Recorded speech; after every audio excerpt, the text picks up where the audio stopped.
What's up guys, welcome to another video of Future Tech. So in this video we are going to build a mini ITX console killer gaming PC. So let's get started.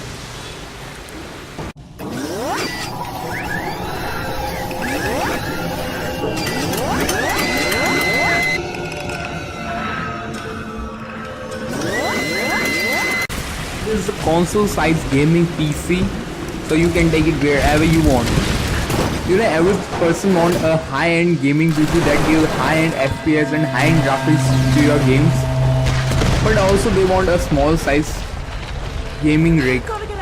So for this I have decided to build a console size gaming PC. It will give you a high-end FPS rate and graphics at a console size. So moving forward to the build, and for the build the first part is motherboard, and the motherboard, it is the EVGA Z170 1151 DDR4 motherboard. It is the 1151 motherboard of Z170 series, means this motherboard can support the overclocking, RAM frequency up to 3200 MHz. You get 6 USB 3.0, 2 USB 2.0, 1 display board and 1 HDMI port, gigabyte LAN port and audio port. Cost is only $134. The reason for choosing the EVGA is it supports the overclocking of processor and RAM. It is a beautiful design motherboard and it is the cheapest and the best motherboard that I can find. Moving forward to the next part of our build, that is the processor, and for the processor I will choose the i5 6600K. It is the LG 1151 processor. It is clocked at 3.5 GHz with turbo boost technology and it consumes the power of 91 volt. This processor is unlocked so you can overclock it. This will cost only $239. Moving forward to the next part of our build, that is the RAM, and for the RAM management I have choose the Corsair Vengeance LPX 16GB DDR4 3200 MHz of frequency. It is a white sexy looking RAM and that costs only $96. 16GB RAM is more than enough and I don't think so more than 16GB is required, so we will go with the 16GB of RAM. Moving forward to the most important part of our build, that is the graphic card, and for the graphic card I have choose the EVGA GTX 1070 Founders Edition. It is a 8GB DDR5 graphics card that supports the DirectX 12 technology. It supports almost every 4K games. The base clock is 1500 MHz and the boost clock is 1683 MHz with 1660 CUDA cores and a beautiful looking design, and that cost $4,400.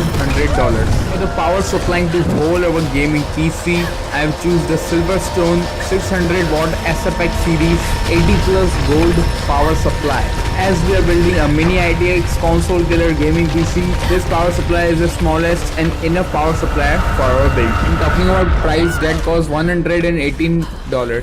So moving forward to the cooling for our processor, and for the cooling I have choose the Corsair Hydro Series H5SF low power liquid cooling. It is a small AIL liquid cooling for mini ITX motherboard. So if you are thinking for overclocking your processor and doing something heavy work with your processor, so yes, you can do it with this cooling. But if you don't want AIL liquid cooling, I also choose a air cooler, and the air cooler is Nocta L-type premium quality CPU cooler, or you can say Nocta NH-L9X65. Both the cooler are the best at their position, as Corsair is the liquid cooling and Nocta is the air cooling, and the price is $87 and $50 respectively. So let's move forward and talk about the case for console killer, and for the case I have choose the Silverstone technology mini ITX small slim form factor, and the model number is Silverstone RVZ02B. The smallest mini ITX case that support the graphics card and a beautiful orange light middle of this, and also there are ample of storage for the other parts, and that cost only $74. Let's move to the next part of our build, that is the storage.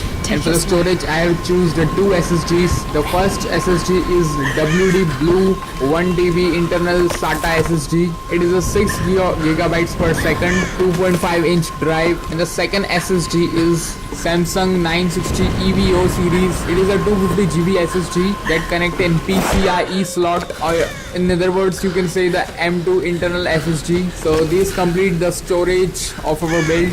They both cost $156 and $146 respectively. So this whole gaming PC will cost us around 1,500 US dollars. So that's all for this video. If you like this video, please hit the like button, share my video, and you can share your thoughts in the comments down below.